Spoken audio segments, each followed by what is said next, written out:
Great. Well, welcome everybody today. Thank you for joining us. Good afternoon, good morning, good evening, wherever you might be in the world.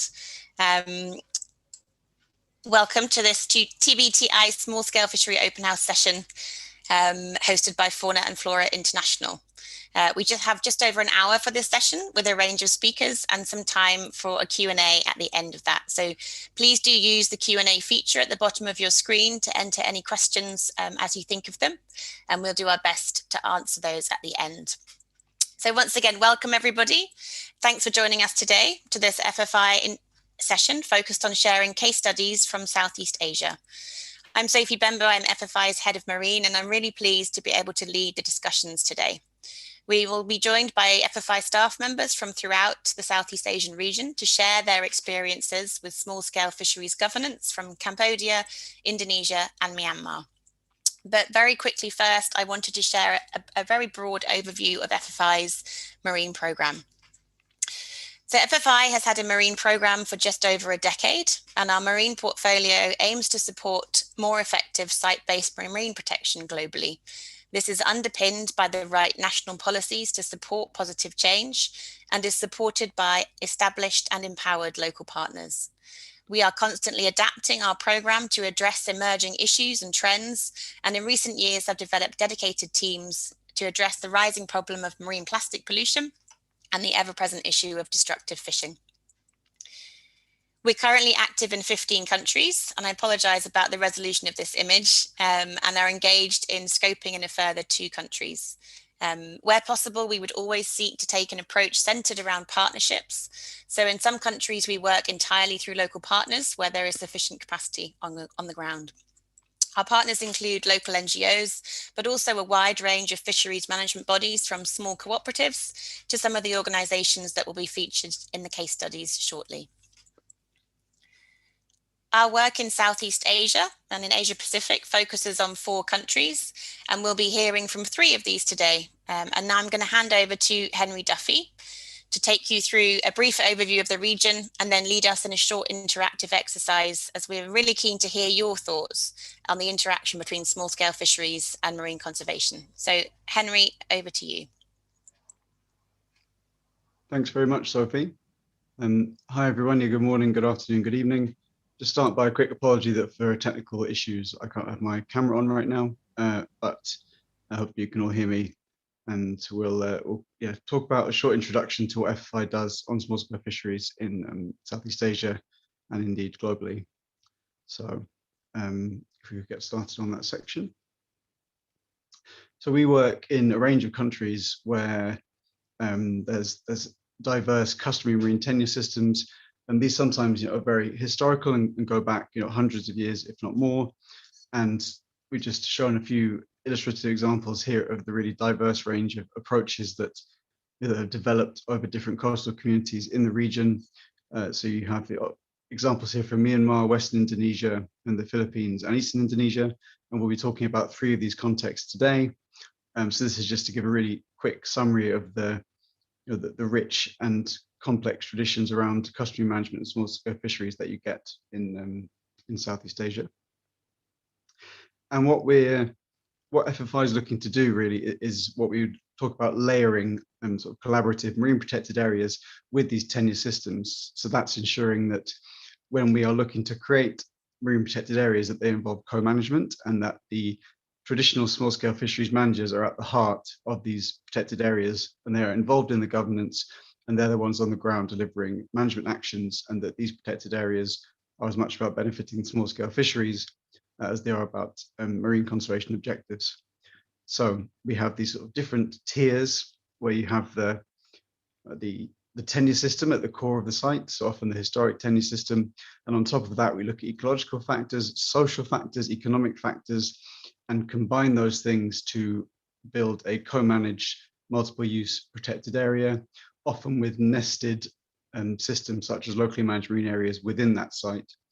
And by building up these layers and working from the small-scale fisheries system upwards to bring in other users and other managers, we can have a truly collaborative marine protected area.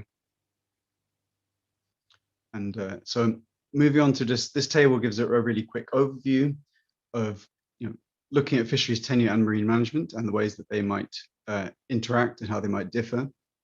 So you could have small-scale fishery systems like a traditional use area or a locally managed marine area, which obviously have some subtle differences, but broadly speaking, as we can see on the first row of this table, they tend to be driven by fisheries resource users, perhaps underpinned by international frameworks around fisheries and rights, typically managed by a local council who make decisions around those resources.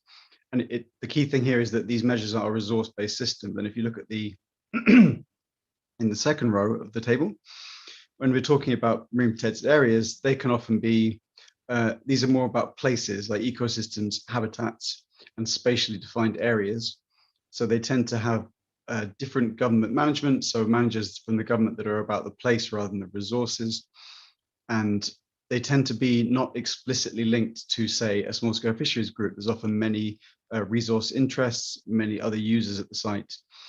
So FFI absolutely recognizes the differences here and the potential for there to be, challenges and conflicts and differences around how these systems interact. And we've highlighted some of these key questions, which my colleagues will explain in the far column of that table, these kind of areas of divergence. So who are the managers? Are we managing the resources or are we managing the place? How do these interact and how do we link historic small-scale fisheries rights with other objectives such as conservation uses or tourism uses or other?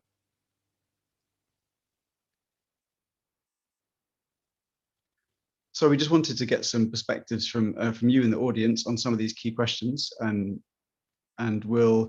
so we put these two questions up on the slide and we'd love to hear your thoughts, and then we'll take responses either now or during the course of the presentation. And we're really interested to hear what you think and see how that links up with what my colleagues are going to talk about. So two things: how do small-scale fisheries contribute to marine conservation, first of all? And secondly, how can the relationship between small-scale fisheries and marine conservation be strengthened? So we'd really appreciate your thoughts on those questions. I think my colleagues will touch on many of the points and give many examples. So we're looking forward to combining that with your perspectives. So I think we'll see if we get any initial responses. And if not, then we will come back to it during the course of the presentations. And I think, Sophie, in your wrap up later on, we can revisit some of those answers. So I think from what I can see, there's no initial feedback. And that being the case, I think if we keep these questions in mind as we go through the sessions from my colleagues, and I think I'll pass it over now to the first presentation. Yeah, I'll just jump in briefly. Jack, can we just try and stop the share and then reshare it to get rid of these grey boxes, which are very bemusing. I don't know where they've come from. We'll just wait for the screen share to come back on, and I can introduce Palin. So Che Palin is the MPA project manager in Cambodia. He has more than 10 years experience working in natural resource management and biodiversity conservation in Cambodia, and has been working with FFI since 2012, focused on MPA establishment and management, implementing smart marine patrols, and providing technical support to government, NGO partners and local community groups in coastal Cambodia. Jack, if we can have the next slide, and Palin, I will pass the floor to you. If you can turn on your video and your microphone, the floor is yours.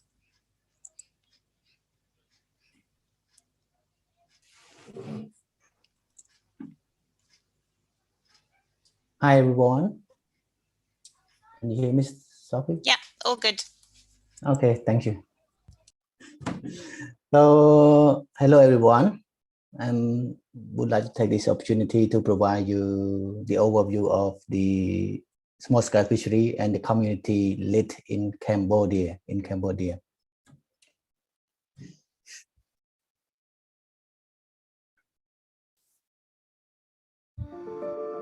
Chne samot Cambodia មានប្រវែង 435 គីឡូម៉ែត្រ និងជាប់ព្រំប្រទល់ 4 ខេត្ត តំបន់សមុទ្របំពេញនៅតម្រូវការនៅផលិតផលជលផល និងជាតិប្រូតេអ៊ីនដល់ប្រជាជនកម្ពុជា ជលផលសមុទ្រផ្ដល់ប្រាក់ចំណូលយ៉ាងសំខាន់ដល់ប្រជាពលរដ្ឋដែលរស់នៅតាមតំបន់ឆ្នេរ តែគួរឲ្យស្ដាយបើសិនជាពុំបានគ្រប់គ្រងបានល្អទេ ការនេសាទអាចធ្វើឲ្យមហន្តរាយដ៏ធ្ងន់ធ្ងរដល់អេកូឡូស៊ីសមុទ្រ ផលស្តុកត្រីសមុទ្រកំពុងតែថយចុះ ហើយប្រភេទសេះសមុទ្រ អណ្ដើកសមុទ្រ និងឆ្លាមត្រូវបានជាប់មងដោយចៃដន្យ យើងត្រូវធ្វើឲ្យវិស័យជលផលមាននិរន្តរភាពឡើងវិញ ស សេចក្តីសម្រេចចិត្តដ៏យោងលើភស្តុតាងវិទ្យាសាស្ត្រគឺជាដំណោះស្រាយដ៏សំខាន់ណាស់យើងត្រូវផ្សារភ្ជាប់គោលបំណងអភិរក្សជីវៈចម្រុះទៅនឹងសន្តិសុខស្បៀងយើងត្រូវទ្រទ្រង់និងផ្ដល់តម្លៃដល់អ្នកនេសាទជាពិសេសស្ត្រីជាមួយដៃគូរដ្ឋាភិបាលអង្គការក្រៅរដ្ឋាភិបាលនិងសហគមន៍អង្គការសត្វព្រៃនិងរុក្ខជាតិអន្តរជាតិបង្កើតនិងអនុវត្តតំបន់ការពារសមុទ្រសម្រាប់គ្រប់គ្រងជលផលឲ្យមានប្រសិទ្ធភាព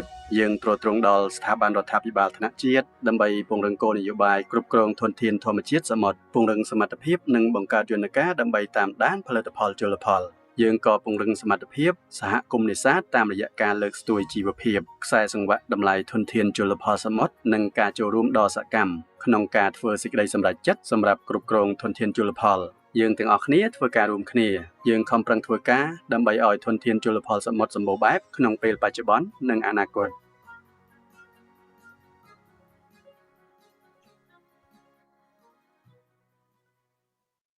And thank you very much for everyone to see this short video from Cambodia. Well, today I will inform you that FI Cambodia Marine Program work mostly cover of the coast. But today just share you about the community fishery inside.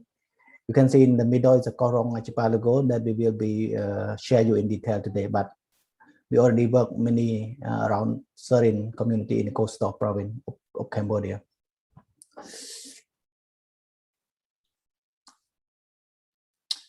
Yeah, just provide you a little bit of the background of the current small-scale fishery in Cambodia. So just a brief information about this. So to that, the total country fish catch is around 900,000 tons, and it contributes around 8 to 10% of the total GDP. If we reflect to the marine fish catch is around 120 tons in total. And something important about the marine small-scale fishery, it is the using it refer to the fishing vessel that shorter than 12 meters. And if we look back to the number of small-scale fishing boat, it's around almost 70% of the total marine boat in the small scale.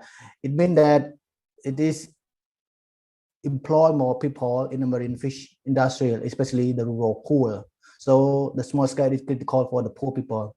And something important, small scale fishing vessel is not need to pay tax in Cambodia.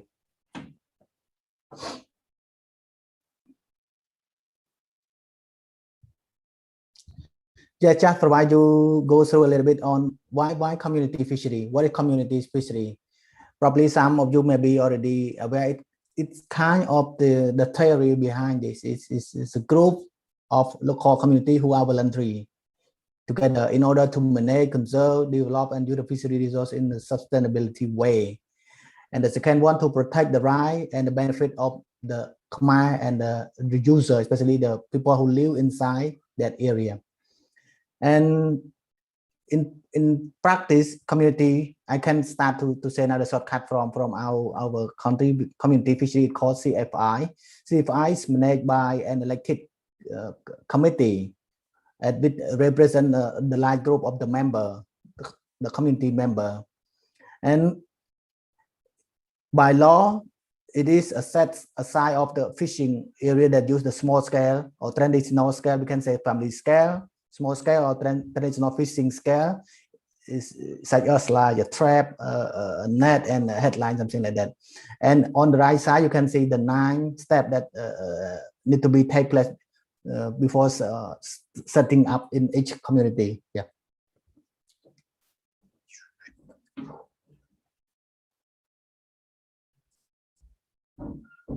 Yeah, and to that we have around 526 community established in Cambodia, but around 45 only in the coastal province. Most of them are along the coast, but only 3 are around the island, especially the area that I will present in detail. And including, if you can see in this map, is the Korong archipelago that have 3 community fishery located in, including the top one is Freshwater community established in 2003, and the lower one is the Korong Sanlam CF community fishery. It's established in 2008, and the middle one is the Damskal community. It's established in 2010.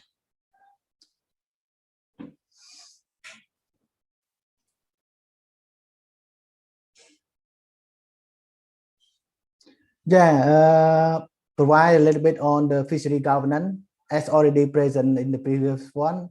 It formed when we start the work on this one. We form a new committee through the re-election.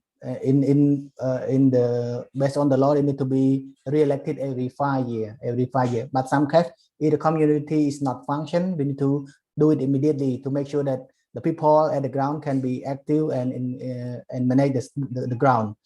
And at the same time, we try to recruit or find more local officers volunteer in to be the member of the patrol as well. And in order to make the new committee and the patrol team able to protect the reserve, we need to provide ongoing capacity. And to do this, we also do the capacity need assessment and to prioritize some activity.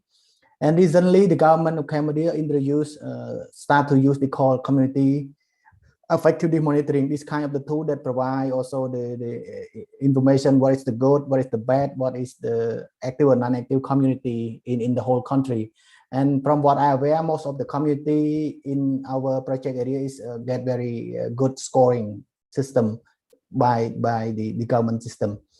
And something that to make the governance work, it need to be have a community and also get support from government, especially from fishery administration, and also support from the local authority that they are closely there, and also get support from the NGO like our project like FFI Cambodia. And recently, due to the COVID, we try to somehow adapt some kind of form of governing to make sure like the community still function. For example, introduce a bi-weekly meeting, monthly meeting, and also to still remote through the patrol measure, even we cannot traveling down to the field.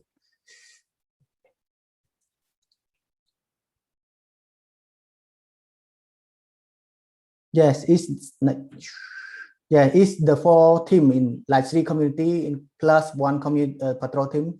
We can say a 4 team in Korong here in the picture that use smart during the patrol.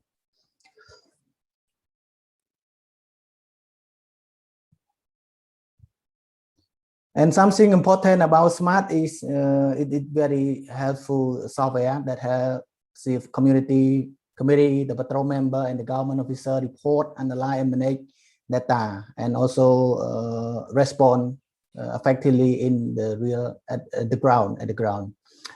And as a result of the patrol, we was shared by the CFI, like CFI committee member represent at the technical working group meeting, like quarterly. It's a government, a kind of multi-stakeholder platform that allow community to present and also share the experience, also get kind of comment and advice from all the stakeholder. And something important about smart is, I think maybe many other country already start to use this smart tool to measure the illegal activity and encounter the illegal fishing also.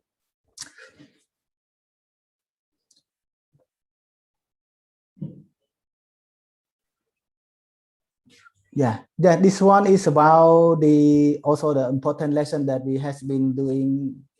As we already understand that when we first start using the smart, there was very challenging because it's the area that we are work with very remote and less access. For example, when I first start, it's around maybe the boat traveling 1 every 2 or 3 days. So even our team had to traveling down to get kind of work with them. Yeah, but now it's changing a lot on the ground. So, but at the beginning, it spent 1 or 2 years to make the system working. And something that we try to overcome on is about refresher training. We need to be, because like we are aware, community have very limit in education, so we need to provide training, practice. But something that even impacts on them is about the community network platform. This kind of provide them like almost like the same level of people can sharing and learning, especially on the adaptive management system, that they can work from side to side and also arrange the collaboration to sharing or to manage the ground together during the neighboring community and also share the protection. Yeah.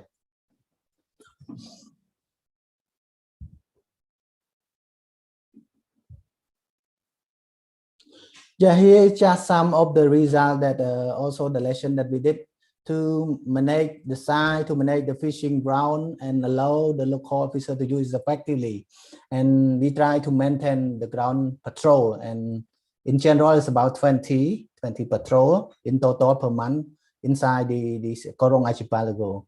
And as a result, we define that the identify illegal fishing hotspot. As you can see in the right of the map, it's the red one, the dark one is area that happen and recording, and also identify optimal patrol time and improve the planning. For example, when is the illegal activity happen? So we try to define what is the effective time to do the patrol. And as a result, we define that during the last 3 years, we found out that fishing infraction has been reduced by around 40%. But something that important to maintain this kind of ground activity is ongoing training, especially when raising during the patrol. I think when the local community talk with the fisher, and then they can raise about something related to small scale fishery, and also about the gear low and not low, and also we introducing through like tourist engagement. For example, when the tourists grow rapidly, so we try to introduce simple, we call like a 10-row technique to make sure this kind of message has been sharing, especially with most other resource user, not just about small scale fishery, but other resource user.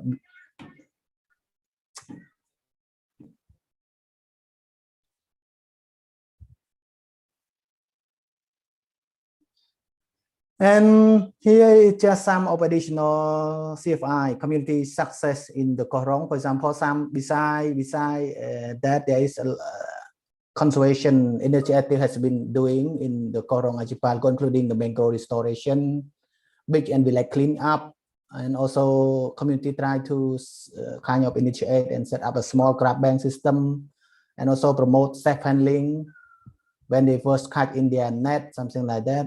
And also the community also involved closely with the deploying and monitor marker buoy, mooring buoy, to mark protected area conservation, or also especially to protect anchor damage on the coral. And we also introduce kind of piloting this sustainable financing mechanism. For example, a donation box has been tried, and also start a plastic initiative as well.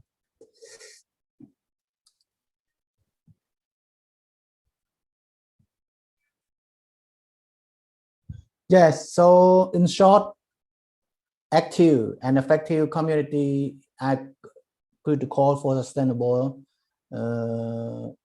small scale fishery, and also bring the success to the MPA in Cambodia. Yeah. And by setting up a network platform, but also to ensure the knowledge in exchange, including the smart and beyond, especially like something that also addressed by community is sustainable financing. But they want to make sure that they can get funding stream to make sure that the conservation still active after a project, something like that. So it's very important that they want to continue their ground activity to protect it and to get the benefit from the resource. Yeah. And something that we need to be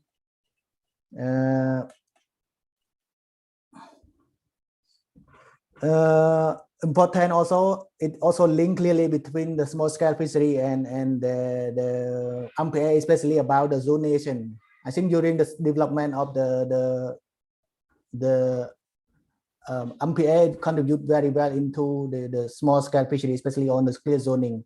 So it is help to minimize the conflict between the small and medium scale, and this will be benefit a lot for the small scale fishery, especially the poor in this one and in Cambodia.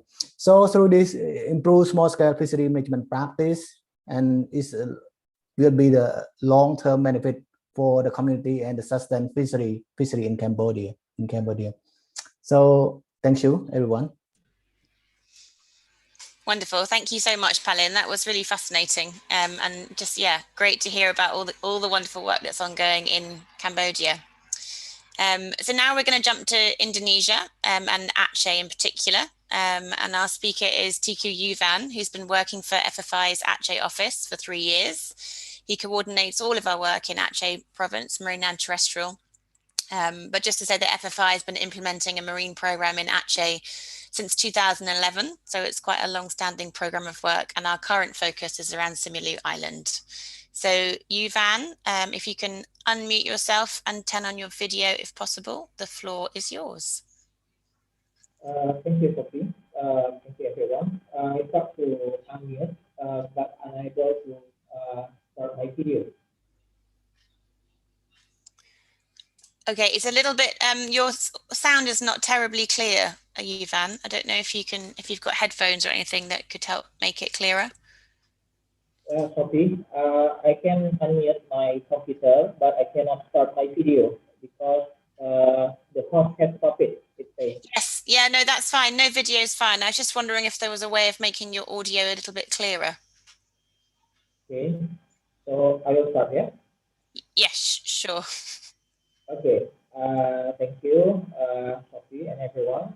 Today, we would like to present about the small-scale fisheries management by Panglima LAOT in Simeulue Island, Aceh Province. This is about lessons and challenges.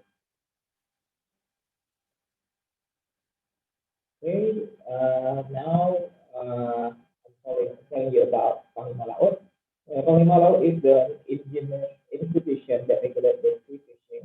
This institution has been established long time ago, about 400 years ago, in the reign of Isabella as the Sultan. This Panglima LAOT also playing very important role at the time against the Dutch. Today, the Panglima LAOT in Aceh government has Panglima LAOT, by Aceh government has been allocated the area for them to be managed, about 4 miles from the coast to be managed by Panglima LAOT. This is the formal recognition given by the local authority for them, for the Panglima LAOT, in order to manage and utilize Aceh fisheries resources based on social norms.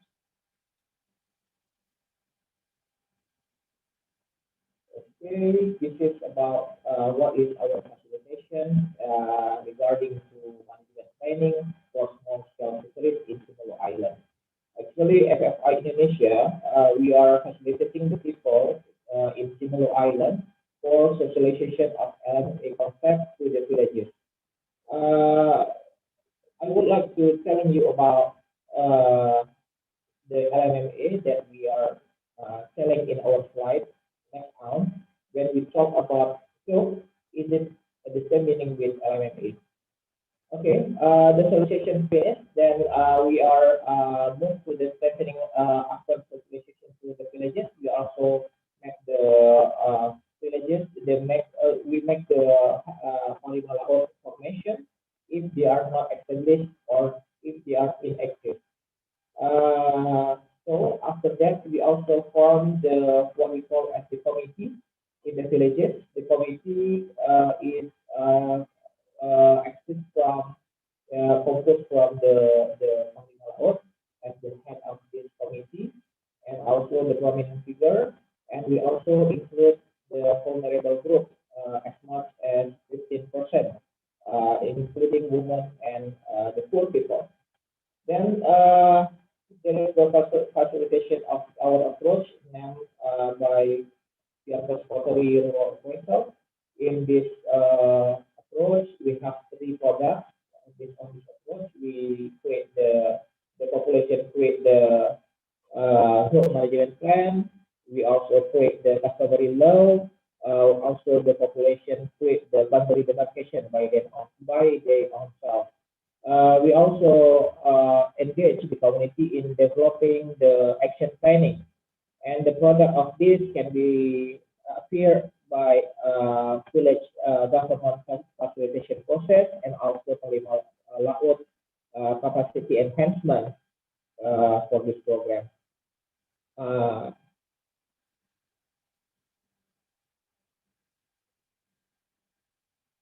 Okay, Okay, this is the picture of our MPA. Our MPA, the name of this MPA is PCC MPA. The total wide of this MPA is 45,000 hectares. This MPA has been designated by the national government in 2020, and inside this MPA we have 7 LMMA. This is as the result of the participatory process. They are making the what we call as the boundary demarcation. They are making the LMMA management plan or the whole management plan. They also make their own customary law based on this. We have 7 LMMAs with the total wide of these LMMAs is 20,000 hectares. This LMMA managed by each Panglima LAOT in 7 villages. And this is the picture of facilitation process where the people pointing the border or the boundary of the LMMA, and they are also assessing the sea for pointing their border with the neighborhood villages.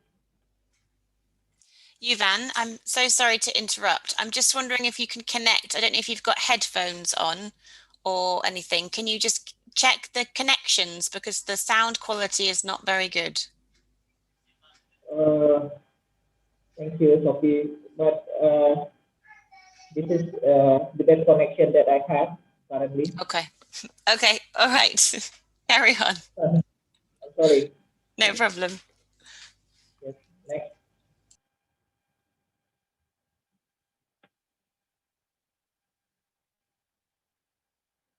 Okay, this is the sample of the community-led patrol. The community-led patrol, this patrol is conducted by the fisher. Every time they are going to the sea for catching the fish, when they went home, they will fill this form independently. FFI train these people to fill this form, and for information, this form also collects about the violation details, such as kind of the boat operated, kind of fishing gear, location of violation in the fishing ground, and kind of action taken by fisher or Panglima LAOT for the what we call as the offender or violator. The community for this community-led patrol or voluntary patrol has been contributed with their own money without any subsidized from FFI.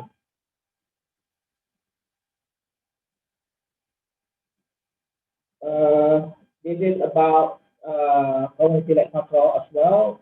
We are not only implementing voluntary patrol. Besides voluntary patrol, we also have our routine patrol. The routine patrol is implemented by the joint of the Panglima LAOT from 7 LMMAs. They are operating in their LMMA and the PCC MPA.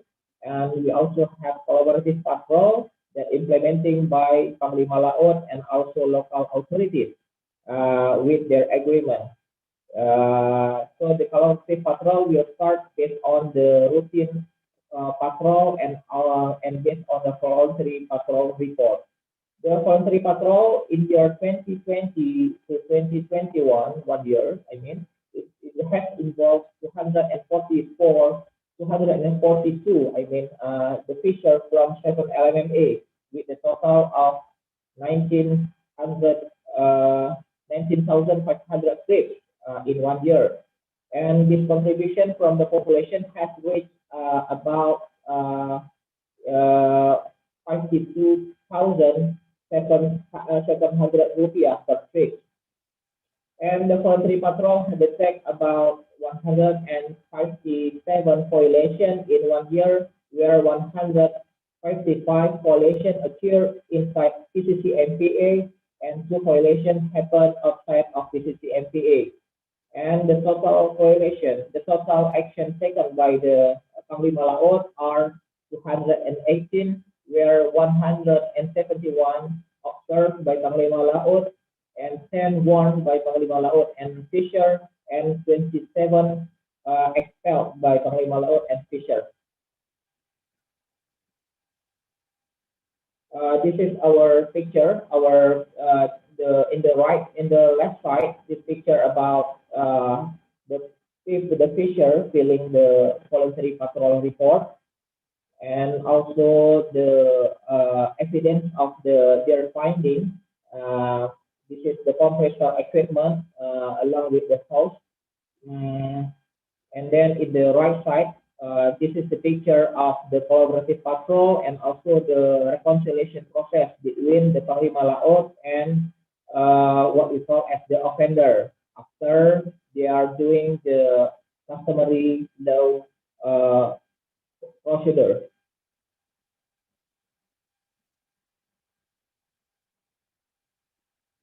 Okay, as the summary, I would like to say that the management of management planning has been implemented in 7 villages.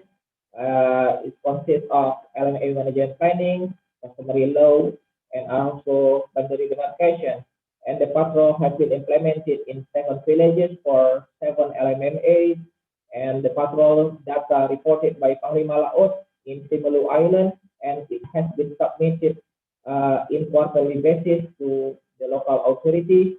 And the villages, the village government has been allocated the fund for LMMA surveillance since 2020, and the market map has been established, has been identified by 7 villages, and then the 7 villages identified their PMSD action plan. PMSD is our approach for livelihood, called by participatory market system development. They already met their action plan for 7 villages, and then the MPA management body has been established in 2021 with the support of Panglima LAOT and local government. And the last is Panglima LAOT from 7 villages presented in the famous television in Indonesia. This is a talk show event.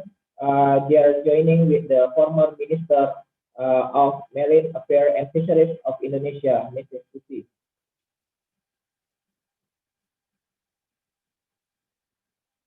Okay, this is our challenging where we are implementing the small-scale fisheries in Indonesia, especially in Aceh, where the sustainable financing for the MPA and LMMA in Aceh still being the challenging because they are very new information, they are very new as well as the concept because they just established in 2020 and the violator intervention inside LMMA also our challenge because sometimes the timing of the violator and the timing of the patrol they are not in the same time, and also sometimes the fishers have their other harvesting, something like pepper harvesting, so they cannot doing the patrol. Then the other concern is about the gap in law enforcement of Panglima LAOT itself, because this is the traditional institution that we have. They are doing activities day in daily basis, but the question is to what extent the Panglima LAOT could do the supervision in their LMMA with the support from local authority. The other challenges is initiation or adaptation program for the ex-compressor fisher in finding their alternative livelihood. This is for the permanent solution in the future. So another concern is about limitation support from the stakeholder for the small-scale fisheries development, especially because of COVID-19. The support from the government and other stakeholders is limited. This is because they are focusing their funds to the handling of COVID-19 program. So that's my presentation for Aceh, and I will give this opportunity to Sophie again. Thank you, Sophie. Great, thanks very much, Ivan. It did get a little bit clearer towards the end there, so I'm hoping people managed to catch what you're saying, but our apologies that the connection wasn't that clear.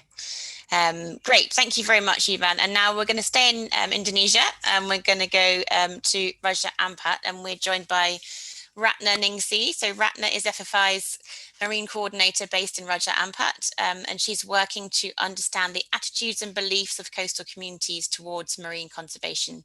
She currently manages our work on dugong and turtle conservation in North MISOOL and supports community resilience and sustainable small-scale fisheries to help mitigate against the impacts of unsustainable development. So Ratna, the floor is yours. Thank you, Sophie, for the change. Is my sound clear? Yeah, it's all good. Thank you. Okay, so I will present about the management of small-scale fisheries with the approach of local wisdom in Raja Ampat, Eastern Indonesia.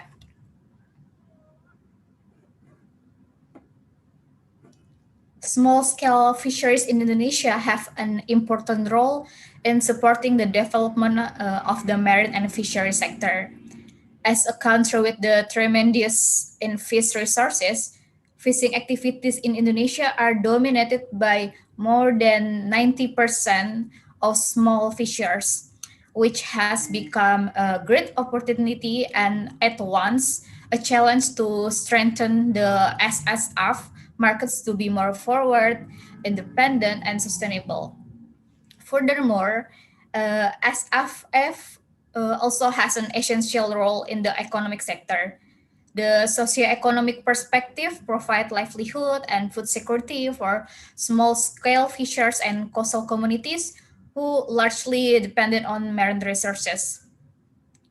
In general, they have a model for using fishery resources with the social and cultural approaches that apply in each region. This approach is known as the local wisdom. The following table provides some example of local wisdom in coastal resource management in Indonesia. While in Aceh it already defined before as Panglima LAOT, in Eastern Indonesia, like Maluku and Papua, it is known as SASI LAOT.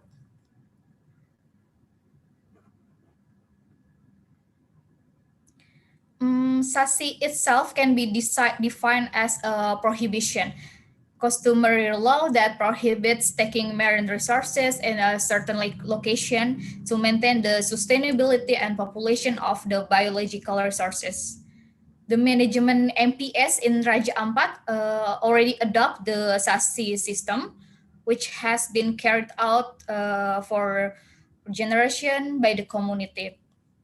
SASI is distinguished based on the location, type of commodity, and it is generally mollusks which have high economical value.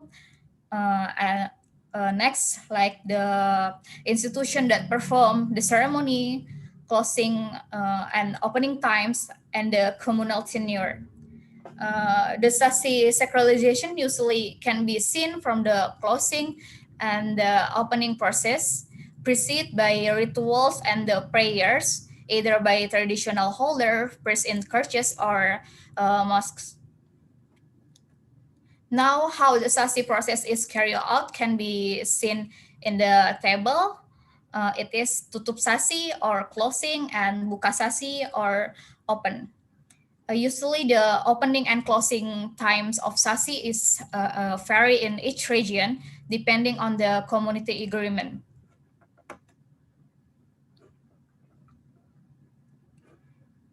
Here are some portrait of the tutup SASI or closing SASI ceremony by Kawe tribe from Salpele and Salio village in Wayak Island. Last November 2020, in that area, communities held a traditional closing SASI ceremony. It is a commitment from the Kawe community from Salpele and Salio villages. When the community agrees to close SASI, it means no one can take certain marine biota in the agreed area. In Raja Ampat, these important biotas include turtle eggs, trochus, clams, sea cucumbers, and lobster. Customary regulation that manage marine biota ecosystem protection on Wayak Island and its surrounding island are also designated along with this event. This customary regulation aims to strengthen the SASI carried out by Salpele and Salio communities to take action against violation committed in Wayak and its surroundings. Also, this regulation will guide the community that routinely carries patrols in the West Waigeo Natural Water Sanctuary.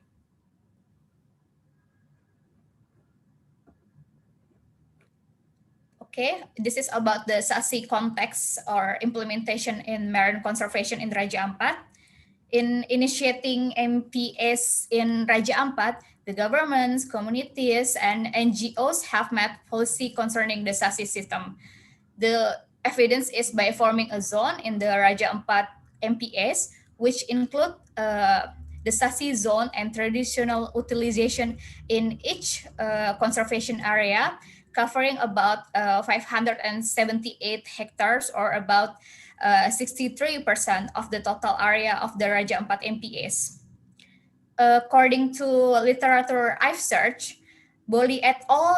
2014 defined that SASI existence in Raja Ampat was adapted due to the establishment of regional marine protected area and the area managed, the management institution, and the management system. The SASI existence also already protected the sustainability of marine resources due to high compliance of the Raja Ampat local population to customary rules. The SASI management system will survive. It's also resilient in the face of social, economic, and the cultural changes. If the system adapts modern conservation elements, such as changing temporal SASI to the permanent SASI.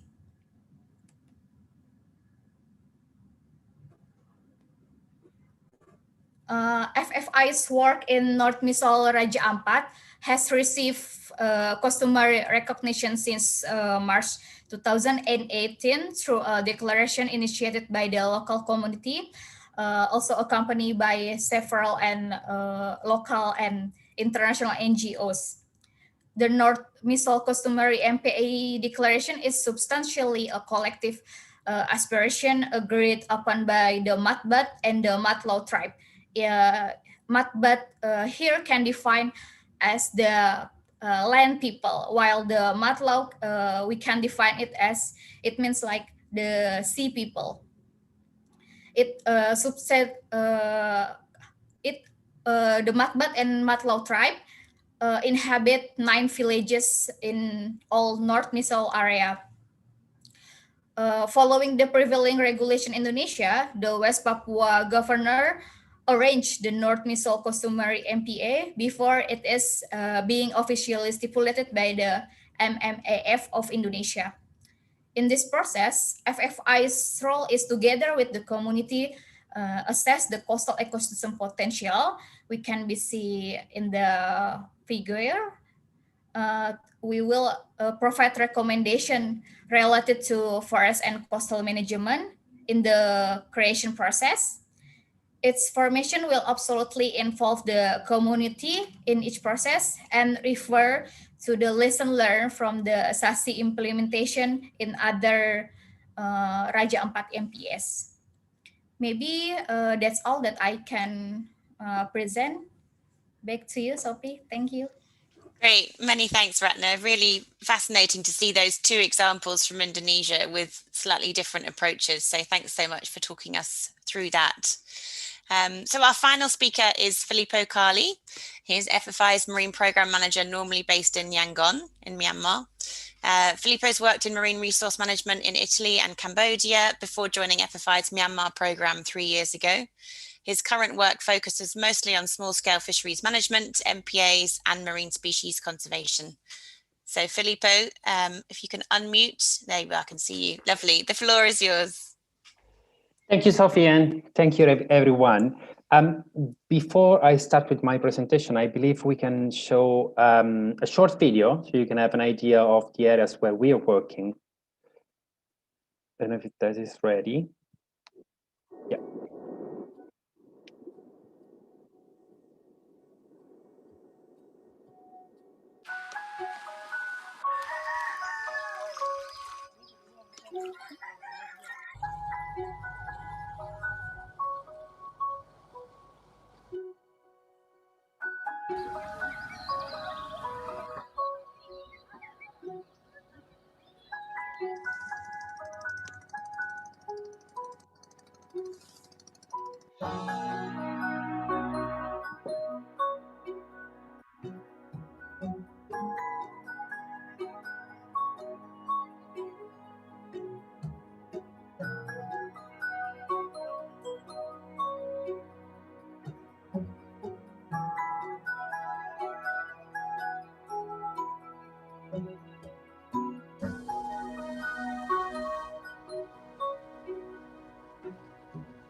那这打个交往，老板的嘛，就那路，古外，我们有路回来了，那路过来的吧，就问那个了是吧？哎，你古老板嘛了，天南面南那多了，多了。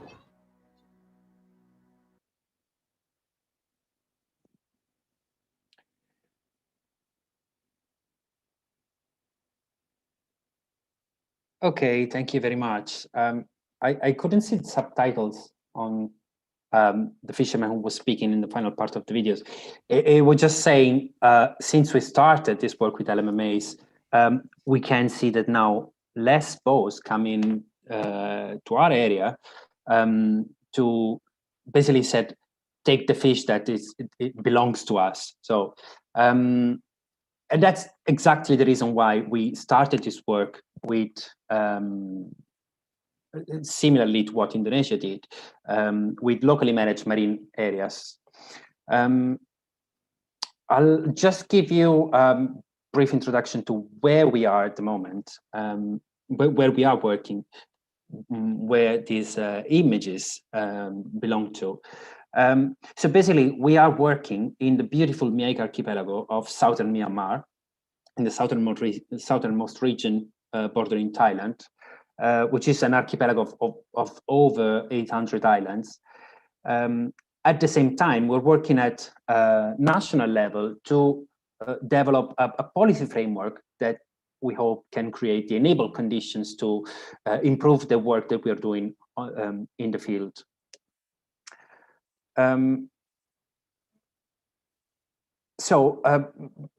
It was briefly mentioned in the video, but the main reason why we are working in this area, which is incredibly rich from the ecological perspective, is that over the past 20 years, we had a massive decline of fisheries resources. So depending on the kind of fisheries, we went down from 70 to 90% compared to the levels of 20 years ago. And that this is mostly due to unsustainable fisheries techniques, and also to the degradation of key ecosystems that it's due to coastal development mostly, but also to pollution. At the same time, we have political and governance framework that is not really adequate to the management of these key resources, especially in terms of law enforcement.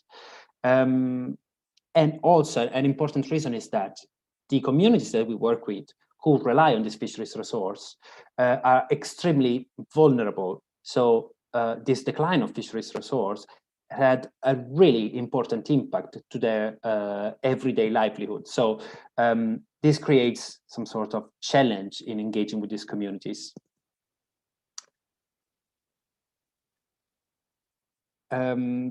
Super brief introduction to the context that we work in.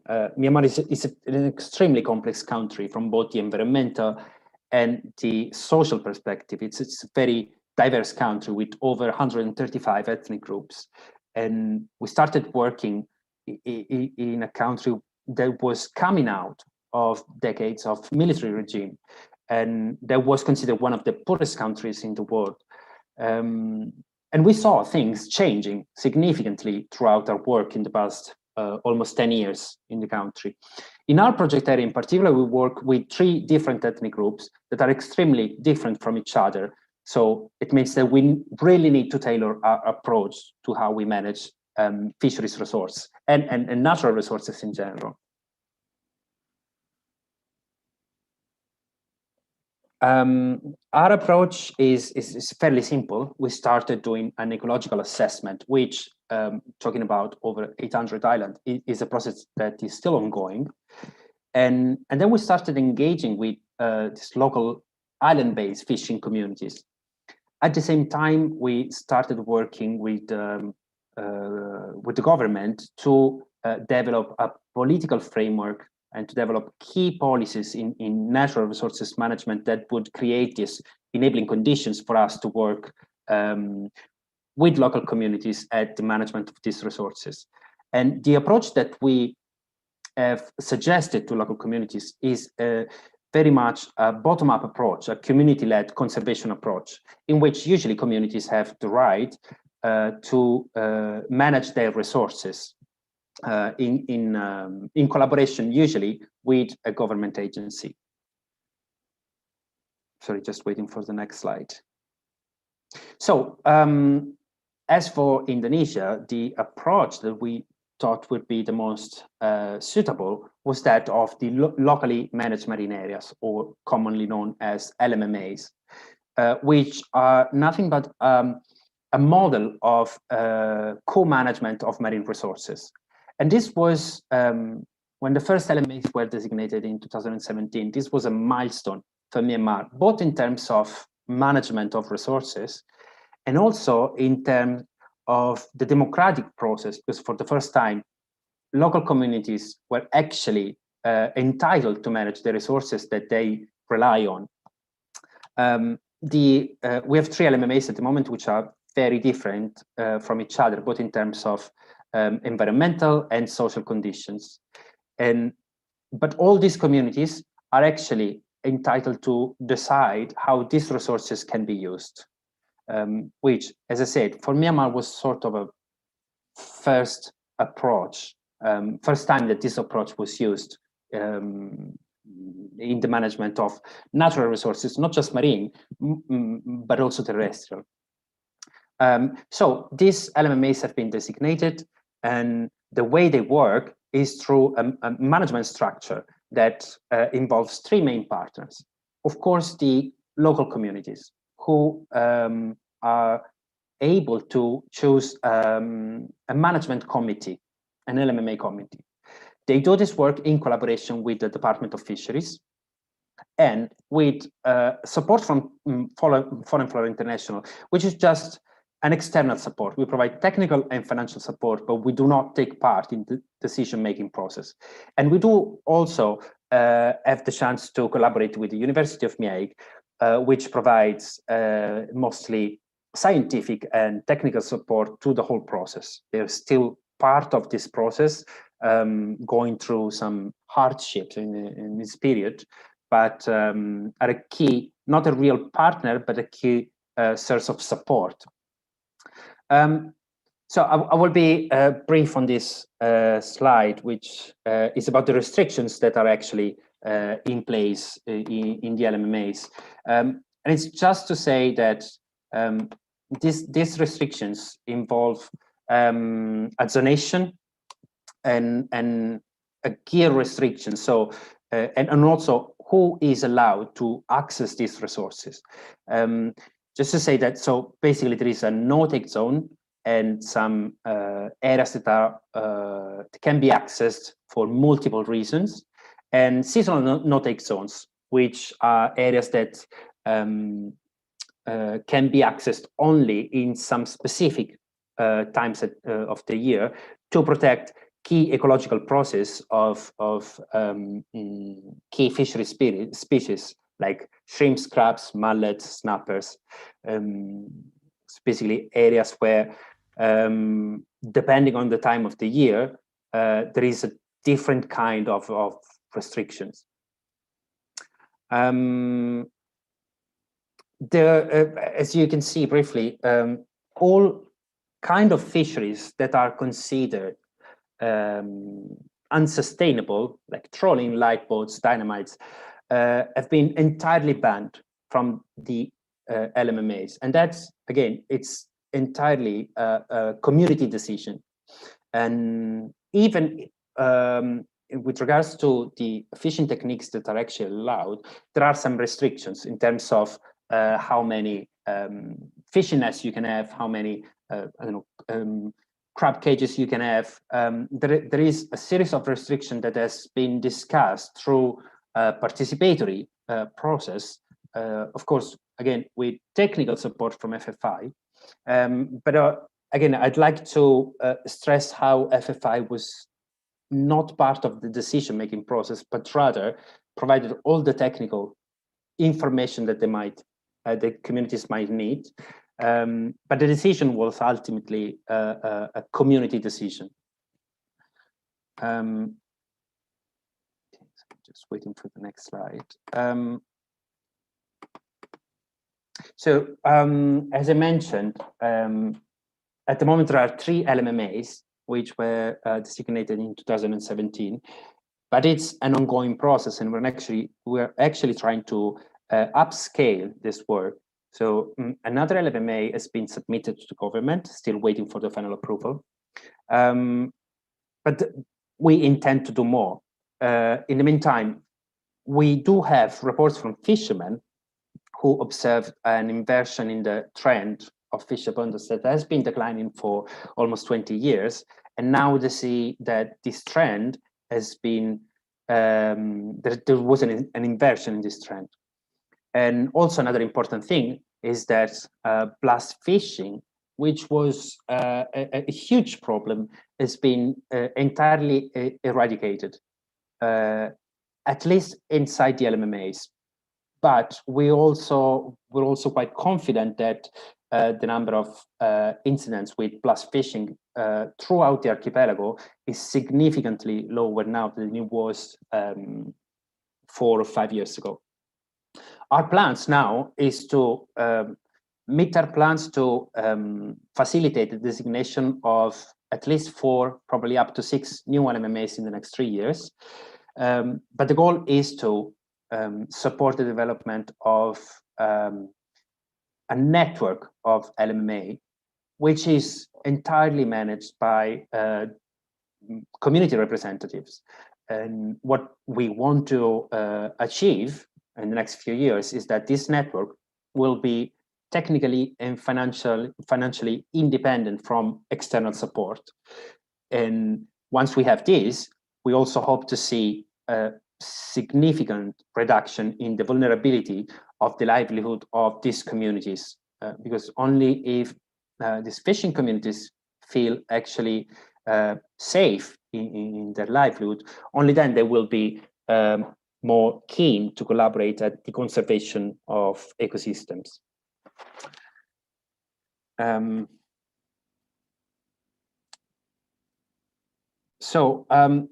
We do have some challenges, of course.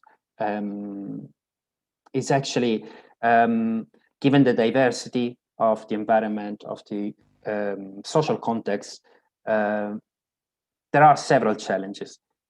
Probably the first one is the limitation in government resources. Government, especially the Department of Fisheries, doesn't have enough technical nor financial resources to manage all these areas. So it's something that we're working on, but still a key challenge. Illegal fishing is still very much present, and local communities are still not entirely able to manage these resources, so they still need some technical and financial support. And their vulnerability to the decline of fisheries resource, but also to climate change, is still very significant. And of course, the current situation in general, the instability of the political situation, is something that creates some roadblocks along the road. So altogether, these are challenges, but challenges that we, most of them that we can work on, and that's why we still hope we'll be there for a long time. Sorry if I spoke too long, so back to you, Sophie. Thank you. Thanks, Filippo. No, it's great to hear from Myanmar. I think obviously it's a country that's in a slightly troubled situation at the moment, so it's great to hear some positives of what's been going on on the marine side of things. So we do have around 5 or 10 minutes left, so we can have a couple of questions. There's some great ones coming in into the Q&A box. The first one I'd just like to pick up on quickly is this question around PMSD that Yuvan mentioned. So he has answered in the chat, but I just wondered if Henry might be able to elaborate slightly. Yuvan, I'm not going to come back to you because your audio wasn't very clear, I'm afraid. So I just wondered if Henry could provide a little bit more description around what PMSD is as an approach. Thanks, Sophie. Yeah, so very briefly, and thanks, Yuvan, for the initial answer. So as Yuvan's written in the chat, in the Q&A box, it's really about connecting fishers with the rest of the actors in the market chain and trying to address often the inequities and imbalances in the supply chain, which often place small-scale fishers at the greatest disadvantage in terms of limited market relationships, which will compress pricing, and the issues around fishers being beholden to middle actors or buyers who they haven't got a good relationship with. So in short, we get fishers to sit down with other market actors and map out their markets, like who is connected to who buys, who sells, and then we identify action points, opportunities to improve that relationship. So that might be providing better equipment and facilities and training for the fishers. For example, if a middle actor says a problem is the low quality of the fish they receive, then we might look at improving that quality through cold storage, improved fish handling and hygiene techniques or similar. So that's just one example. There could be many other forms, but hopefully that's a bit more context on participatory market systems development. And please do contact Yuvan and the team if you'd like more information, because they've been doing this on the ground with the communities in Simalu. And Sophie, I hope that's a bit more context. Yeah. No, that's great. Thanks very much, Henry. There's a couple of questions around kind of law enforcement and capacity. So if we can go to Filippo first for Myanmar. I guess the question is around how is the limited government resources impacting on the ability of the communities to patrol their LMMAs? Well, that's a major issue. Like, for example, in theory, the Department of Fisheries is the agency that should ensure the law enforcement. At the moment, the Department of Fisheries has 0 boats that can actually go at sea and patrol the area. So they usually travel to the islands often when FFI is there and are hosted on a fisherman boat, and they patrol the area. I guess this is not going to change very quickly. It's not that in a year from now, the government will have a lot of resources to do the patrol.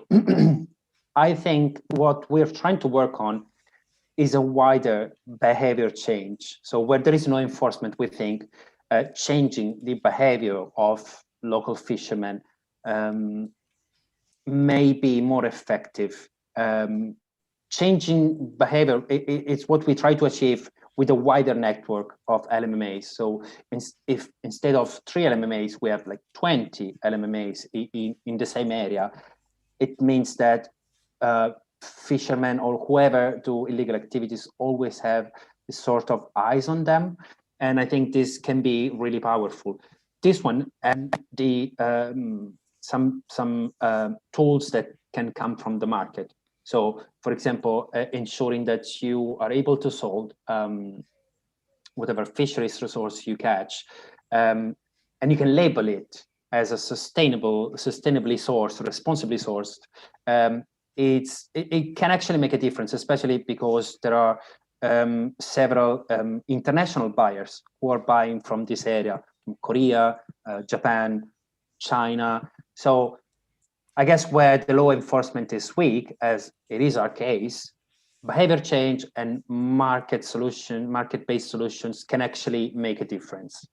Hope I answered this question. Yeah, thanks, Filippo. And then I guess the other part of that enforcement question, if I can come to Palin for Cambodia, was around whether the communities were happy to engage with SMART as a tool, and if, I guess, a broader question, if anyone is aware of other law enforcement tools that have been successful. Palin, do you want to come in on the SMART usage?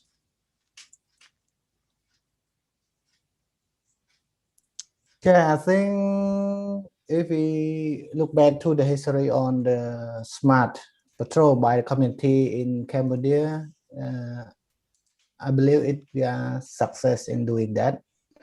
We try to motivate. I talk in the presentation. It's very challenging to introduce the technology for community, and to do this, it requires time and resource to make them really interested with the tool and how they believe this tool could be help them.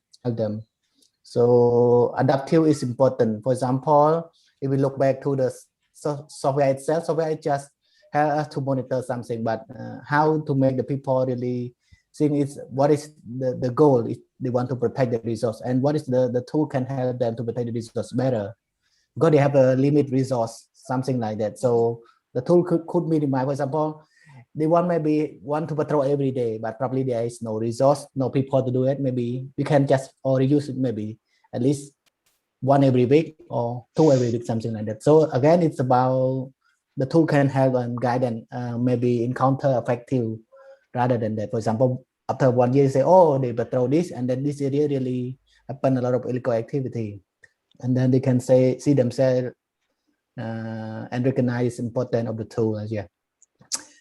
Maybe another question specific to me. I have time to answer or not about the COVID response from yeah, sure. I was gonna keep you here and ask that. So go ahead. So the question was around the impacts of COVID that Palin mentioned during his presentation, and what FFI is doing or what we're able to do to help small-scale fishers recover. Yeah, I think probably it's a good question. It's a good question. The role of FFI is to maintain the ground activity. For example, there is a lockdown, so we cannot travel. So how we can maintain our ground activity? Even the people from the province cannot traveling down to the island. So like the fishery officer cannot travel, but how we can do that? We need to find what's the best option to do it, and at least try to motivate community can do with local authority. And luckily they still maintain the ground patrol, weekly patrol, something like that. So around 5 per community, and total is around 20 still active at the ground. But in response to the impact, what is the impact? For sure, globally impact, and small scale will be huge impact, especially like the remote people in Korong, something like that. They depend on fishing, and another way it depend on tourists. So the lockdown, tourists zero, so there is no income from tourists. So how they can survive? They need to fish for daily consumption, and no market at all. No market because there is no transportation. So the way is, but I think probably we try to maintain kind of update the information and make sure that they still know illegal activity at the ground, and also try to update every 2 weeks. What is the status now? They start to open a set, and then after maybe a month there is something change that people start, the fisher can be able to send their product to the mainland, or maybe some area they can even send from the mainland to other neighboring by country. So we know the information on that at the ground. And something that important during the COVID, we try to promote our core team. For example, like the committee member, they have some what we call like the post-harvest product, for example, like dry fish. So we can promote this through our Facebook page, and then some already try to send some of the product to the market in the Phnom Penh. So it's some kind of initiative has been done. Yeah. Great. Yeah, I think the government, maybe. Yeah, I'll just stop you there, Palin. We're running out of time. Sure, but thanks so much. I mean, it's really good. Obviously, it's a critical issue for small-scale fishers everywhere in how they've been impacted and how they can recover. So I think it's a really important point. So thanks for speaking to it. There's a really interesting question in the chat that we are definitely running out of time to address, but around the differences between the PANGLIMA LAOT and the SASI LAOT, so the 2 Indonesia examples that were presented on. Ratna or Yuvan, I don't know if you want to come in quickly just to speak to that, or there are some great responses typed already into the chat for those that can access it. But just conscious that I'm not sure that chat passes through to YouTube. So yeah, maybe I already put it in a chat, but I can read it from the chat. Go for it. Yeah, in general, the Panglima LAOT and the SASI LAOT, the definition and the rules themselves is different. Even in Raja Ampat, each location has its own role. So like the time and then the commodity, etc. While the similarities are the local wisdom for the natural resources, which by the small fisher and coastal community. And local wisdom in Indonesia itself already in line with the several government regulation that regulated and recognized the existence of indigenous or local communities in the management of coastal and marine resources. But about the further management of SSV itself, I note that there are some threats for the fisheries resources in SASI management that we must aware, like the shift in the value of SASI and then the changes in fishing technology and the lack of public awareness about the environmental service. So that three aspects must be raised to the approach to SSF governance. Great. Yeah, thanks so much, Ratna. Jack, have we got one last slide? Cool. So just to really quickly kind of attempt to summarize and close, we've heard from a range of countries really that there's an urgent need to support small scale fishers as the traditional users of marine resources. And a few reflections, I guess, and key take home messages from us would be that firstly, grassroots capacity building with the rights holders is the first and most important step in any truly equitable co-management approach, and that we must seek to engage across the rights holders, the community and the communities to build mutual trust and resolve conflicts. And that's often the role that we see for NGOs in this. And then a final point that we must focus on social connectivity as well as ecological connectivity to achieve sustainable management of small scale fisheries, particularly, as Palin was saying, as we support them in their recovery post-COVID. So it just remains to say we're coming to time. Jack, can we jump to the next slide, please? Or the final slide, I should say. So many thanks to all of our speakers today, and of course to all the funders that support and enable this really important work to take place. Thank you to you all for listening and to TBTI for organising this great event.